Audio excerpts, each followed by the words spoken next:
Alhamdulillahilladzi ikhtara al-baqa'a li nafsihi wa irtadah wa hakama fihim bi'adlihi wa amdah wa yassara kulla lima khuliqa lahu fa ardah. Ahmaduhu subhanahu wa ta'ala wa ashkuruh wa syukru yujibul mazida min rifdih wa asyhadu anna sayyidana wa nabiyyana Muhammadan abduhu wa rasuluh alladzi khassahu bisyafa'ah. Allahumma fasalli wa sallim wa barik ala sayyidina Muhammad wa ala alihi wa ashabil kiramil bararah wa sallama tasliman katsira. Amma ba'du fa ya ibadallah usikum wa iyaya bitaqwallah wa ta'atihi faqad fazal muttaqun. Faqad qala Allah ta'ala fi kitabihil karim wa huwa asdaqul qailin. A'udzu billahi minasy syaithanir rajim. Bismillahirrahmanirrahim. Ya ayyuhalladzina amanu taqullaha haqqa tuqatih wa la tamutunna illa wa antum muslimun. Wa qala aidan a'udzu billahi minasy syaithanir rajim. Bismillahirrahmanirrahim. Li ila fi quraisyin ila fihim rihlatas syita'i was-sayf falyabudu rabb hadzal bait alladzi at'amahum min ju' wa amanahum min khauf. Shadaqallahul azim. Hadirin sidang Jumat rahimakumullah, di dalam surat Quraisy, surat yang ke-106,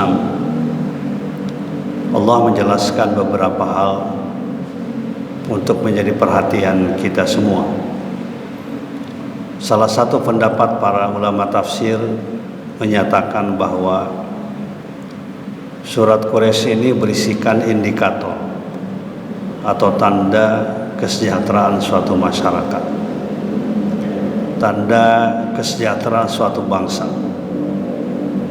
bahwa tanda atau indikator kesejahteraan suatu bangsa dalam perspektif Al-Quran terdapat di dalam surat Quraisy ini, yaitu ada 4 indikator. Yang pertama adalah li'ila fi Quraisyin ila fihim rihlatas syita'i was-sayf, bahwa bangsa itu memiliki aktivitas di bidang kegiatan ekonomi yang halal, ekonomi yang bersih dari penipuan, dari berbagai tindakan-tindakan yang tidak sesuai dengan nilai-nilai kemanusiaan, bersih dari korupsi, bersih dari jual beli komoditas haram seperti miras dan lain sebagainya. Jika suatu bangsa masih melakukan kegiatan-kegiatan yang tidak sesuai dengan ketentuan ajaran agama, maka bangsa itu tidak akan pernah sejahtera. Alhamdulillah, kita bersyukur bahwa perpres yang berkaitan dengan miras walaupun baru dicabut lampiran-lampirannya, tapi mudah-mudahan menjadikan indikator bahwa ada kesungguhan dari pemerintah untuk tidak pernah berpikir untuk melakukan jual beli komoditas yang haram. Bahkan kalau miras itu bukan sekedar haram, tapi mengganggu, merusak nilai-nilai kemanusiaan. Khomer itu dari kata al-ghita, menutup. Artinya khomer itu akan menutup hati, menutup pikiran, menutup perasaan, menutup emosi. Makanya yang terbaik adalah untuk dijauh, ditinggalkan sampai dengan ke akar-akarnya.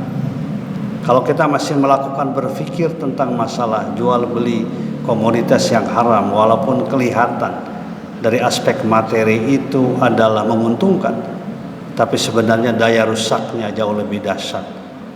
daya rusaknya jauh lebih hebat.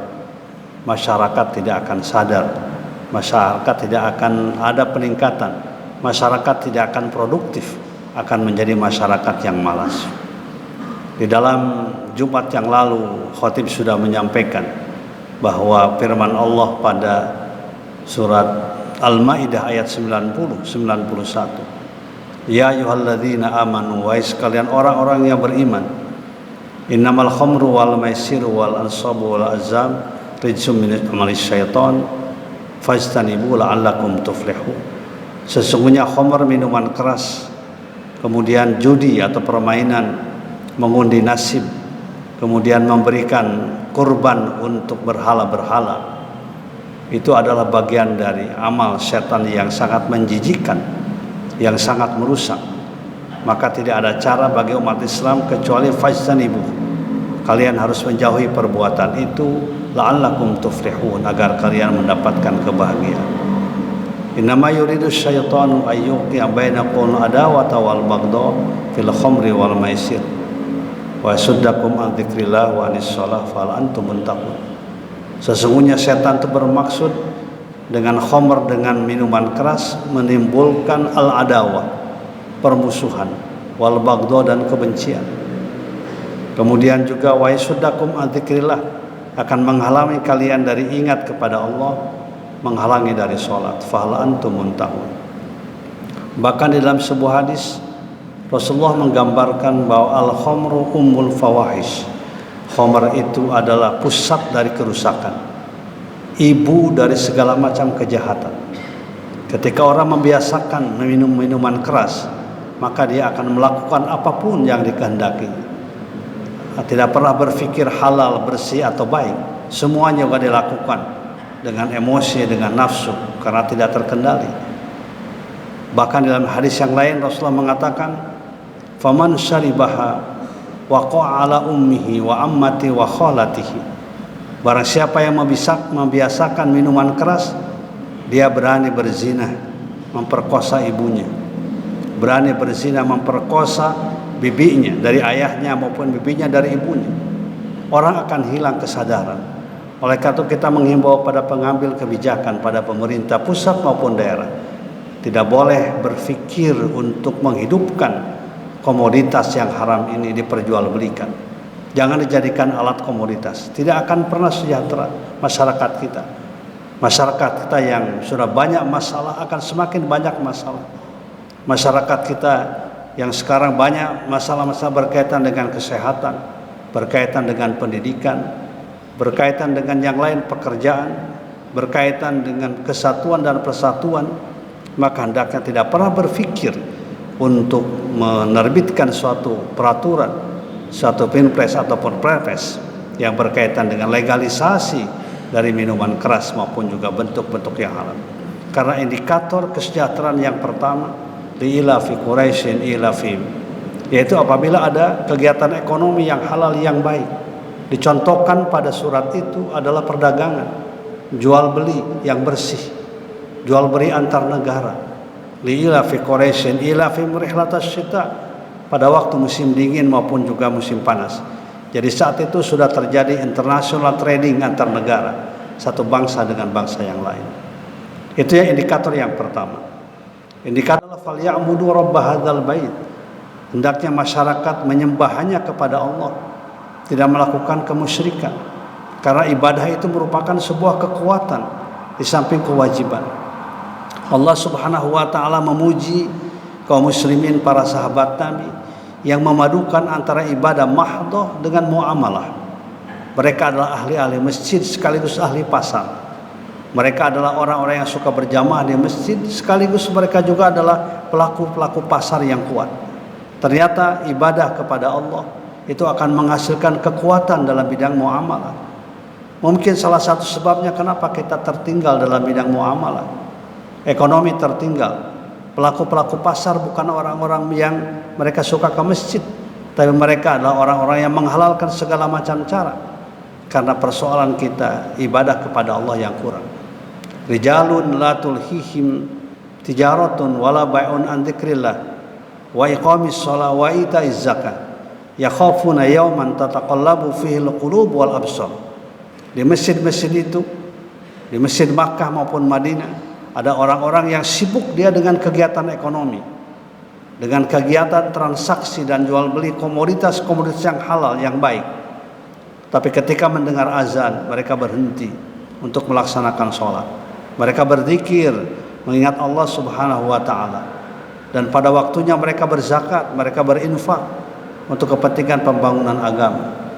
Visi mereka sama, walaupun mereka sibuk di pasar, visi mereka adalah ukhrawi. Pasar itu sarana untuk mendekatkan diri kepada Allah Subhanahu wa ta'ala.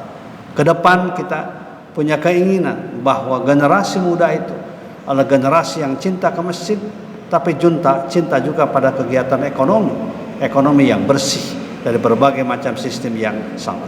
La tulhihim tijaratun wala bai'un an dzikrillah. Kalau sudah begitu, maka datang nikmat yang ketiga.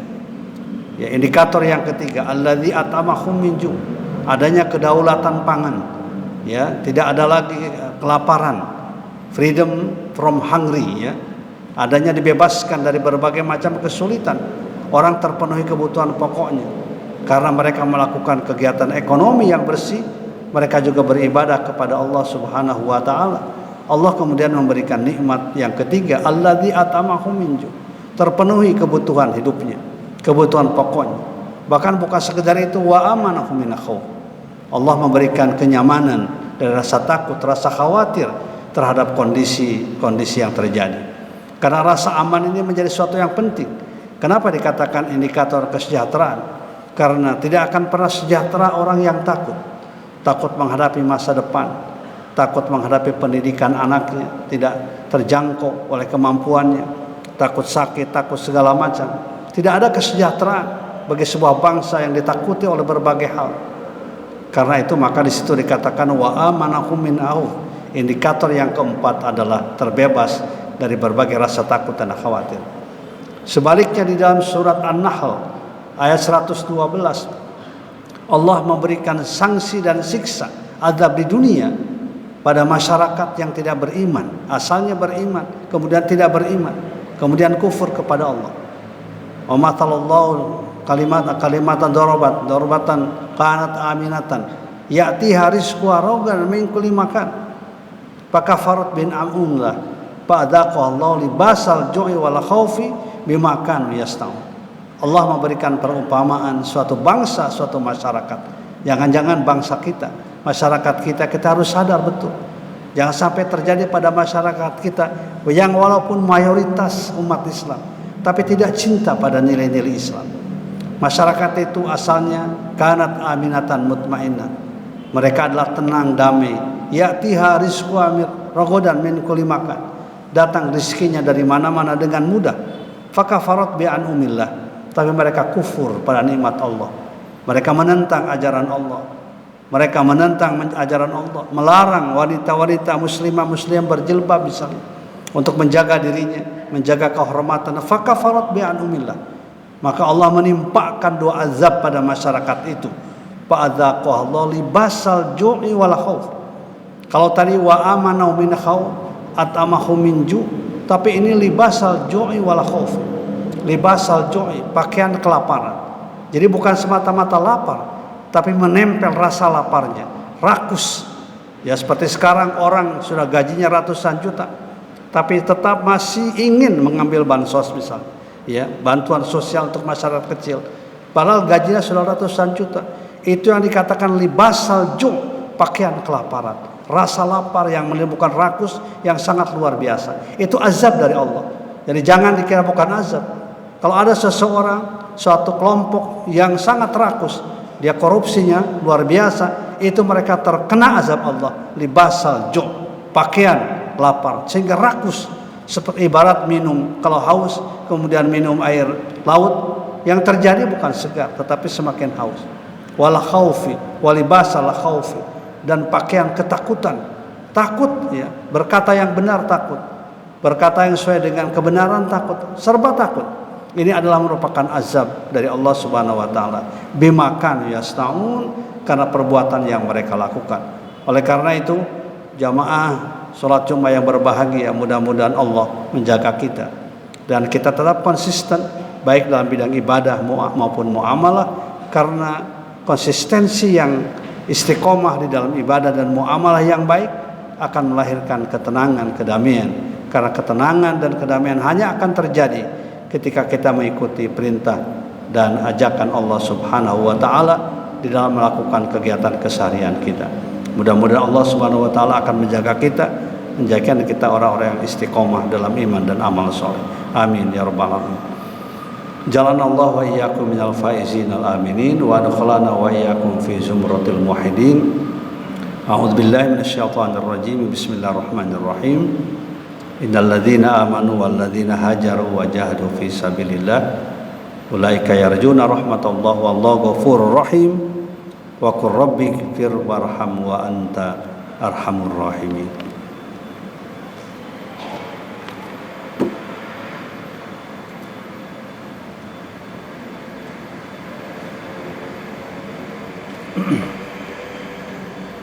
Alhamdulillahi rabbil alamin wal aqibatu lil muttaqin wala udwana illa 'alal zalimin. Asyhadu an la ilaha illallah wahdahu la syarikalah wa asyhadu anna sayyidana wa nabiyyana Muhammadan abduhu wa rasuluh shadiqul wa'dil amin. Allahumma fashalli wa sallim wa barik ala sayyidina Muhammad wa ala alihi wa sahbihi kiram wa sallama tasliman katsira. Amma ba'du fa ya ibadallah usikum wa iyaya bitaqwallah wa ta'atihi faqad fazal muttaqun. Innallaha wa malaikatahu yusholluna 'alan nabi ya ayyuhalladzina amanu shallu 'alaihi wa sallimu taslima. Allahumma shalli 'ala Muhammad wa 'ala ali Muhammad kama shallaita 'ala Ibrahim wa 'ala ali Ibrahim wa barik 'ala Muhammad wa 'ala ali Muhammad kama barakta 'ala Ibrahim wa 'ala ali Ibrahim fil 'alamin innaka Hamidum Majid. Allahumma ighfir lil muslimina wal muslimat wal mu'minina wal mu'minat al ahya'i minhum wal amwat innaka sami'un qaribun mujibud da'wat fa ya qadiyal hajat. Rabbana zalamna anfusana wa illam taghfir lana wa tarhamna lanakunanna minal khasirin.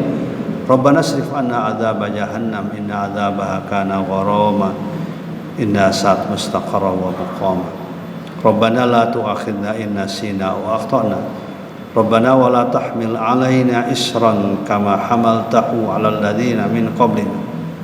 Rabbana wa la tuhammilna ma la taqata lana bih wa'fu 'anna waghfir lana warhamna anta maulana fansurna 'alal qaumil kafirin.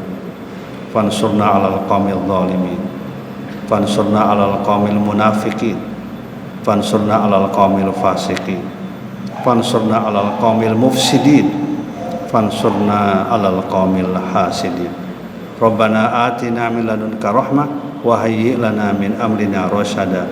Rabbana atina fid dunya hasanah wa fil akhirati hasanah wa qina adzabannar. Rabbana taqabbal minna innaka antas samiul alim wa tub 'alaina innaka antat tawwabur rahim. Walhamdulillahi rabbil alamin. Ibadallah innallaha ya'muru bil 'adli wal ihsan wa ita'i dzil qurba wa yanha 'anil munkari wal baghi ya'idukum la'allakum tadhakkarun. Wa la dzikrullahi akbar. Aqimis shalah.